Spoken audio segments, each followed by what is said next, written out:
രാജാവ് തന്റെ മകനായ രാജകുമാരന് ഒരു ഭാര്യയെ തിരഞ്ഞെടുക്കാൻ ആഗ്രഹിക്കുന്നു. അങ്ങനെ ഒരു മത്സരം നടത്തുന്നു. ആദ്യ റൗണ്ട് ഒരു പെയിന്റിംഗ് കോമ്പറ്റീഷൻ ആയിരുന്നു. എല്ലാവരും ഒന്നിനു പുറകെ ഒന്നായി മനോഹരമായ ചിത്രങ്ങൾ സൃഷ്ടിക്കുന്നു. പക്ഷേ ഈ പെൺകുട്ടി വ്യത്യസ്തമായ ഒരു കാര്യം ചെയ്യുന്നു. അവൾ തന്റെ ചുണ്ടിൽ സ്പർശിച്ചിട്ട് ആ അടയാളം പേപ്പറിൽ പകർത്തുന്നു. എല്ലാ ചിത്രരചനകളും രാജാവിന്റെ മുമ്പിൽ പ്രദർശിപ്പിക്കുന്നു. എന്നാൽ പെൺകുട്ടിയുടെ ചിത്രരചനയുടെ പേപ്പർ രാജാവിന്റെ മുൻപിൽ പ്രദർശിപ്പിച്ചപ്പോൾ എല്ലാവരും സ്തബ്ധരാവുന്നു.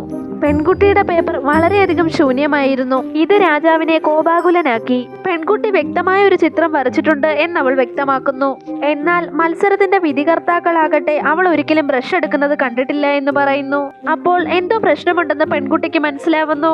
പെൺകുട്ടി തന്റെ പരീക്ഷാ പേപ്പർ എടുത്ത് പരിശോധിക്കുന്നു. അത് ശൂന്യമായിരുന്നു. അത് തന്റെ പെയിന്റിംഗ് തന്നെയാണെന്ന് പെൺകുട്ടി വാദിക്കുന്നു. അതിൽ അവളുടെ തള്ളവിരലിന്റെ അടയാളമുണ്ടായിരുന്നു. പെൺകുട്ടി തന്റെ പരീക്ഷാ പേപ്പർ എടുത്ത് ഒന്ന് മണത്ത് നോക്കുന്നു. അതിൽ പ്രത്യേകതരം സുഗന്ധം പടർന്നിരിക്കുന്നതായി അവൾ കണ്ടുപിടിക്കുന്നു. ആരോ മനഃപൂർവ്വം തന്റെ പെയിന്റിംഗ് ഇല്ലാതാക്കാനായി അതിൽ എന്തോ ഉപയോഗിച്ചിരിക്കുന്നു എന്ന് രാജാവിനോട് അവൾ പറയുന്നു. എല്ലാവരും പെൺകുട്ടിയെ അത്ഭുതത്തോടെ നോക്കി. അതിനുശേഷം എല്ലാവരുടെയും മുൻപിൽ വെച്ച് അവൾ കുറച്ച് ശുദ്ധമായ ജലം ആ പേപ്പറിലേക്ക് തളിക്കുന്നു. കണ്ണടച്ചു തുറക്കുന്ന നേരം കൊണ്ട് അവളുടെ പേപ്പറിൽ ചിത്രം പ്രത്യക്ഷപ്പെടുന്നു. എന്നാൽ ചിത്രത്തിൽ കറുത്ത പൂക്കളായിരുന്നു. കറുത്ത പൂക്കൾ ശവസംസ്കാര ചടങ്ങിൽ മാത്രമേ ഉപയോഗിക്കൂ എന്ന് പറഞ്ഞ് രാജ്ഞി കോപാകുലയാകുന്നു. പെൺകുട്ടി മനഃപൂർവ്വം രാജാവിനെ അപകീർത്തിപ്പെടുത്താൻ ശ്രമിക്കുകയാണെന്ന് പറയുന്നു.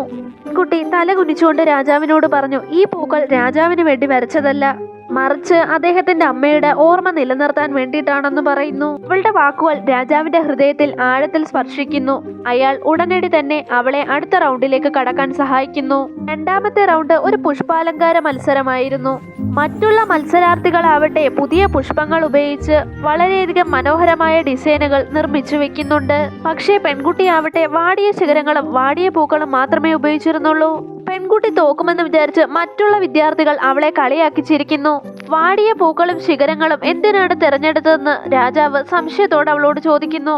പെൺകുട്ടി ചിരിച്ചുകൊണ്ട് രാജാവിനോട് മറുപടി പറയുന്നു, കാരണം തനിക്ക് ഈ വാടിയ ശിഖരങ്ങളും പുഷ്പങ്ങളും വീണ്ടും പുഷ്പിപ്പിക്കാൻ സാധിക്കുമെന്ന്. ഇത് കേട്ട രാജാവിന് വളരെയധികം അത്ഭുതം തോന്നുന്നു. പെൺകുട്ടി തന്റെ വിരലുകൾ ഉപയോഗിച്ച് മൃദുവായി പൂക്കളെ തലോടുന്നു. അടുത്ത നിമിഷം വാടുന്ന പൂക്കളും ശിഖരങ്ങളും പൂക്കളാൽ കാണപ്പെട്ടു. ഇത് അവിടെയുള്ള എല്ലാവരെയും അത്ഭുതരാക്കി. ഉടൻ തന്നെ രാജാവ് തന്നെ ആ പൊതുവേദിയിൽ രാജകുമാരന്റെ ഭാര്യയായി പ്രഖ്യാപിക്കുന്നു.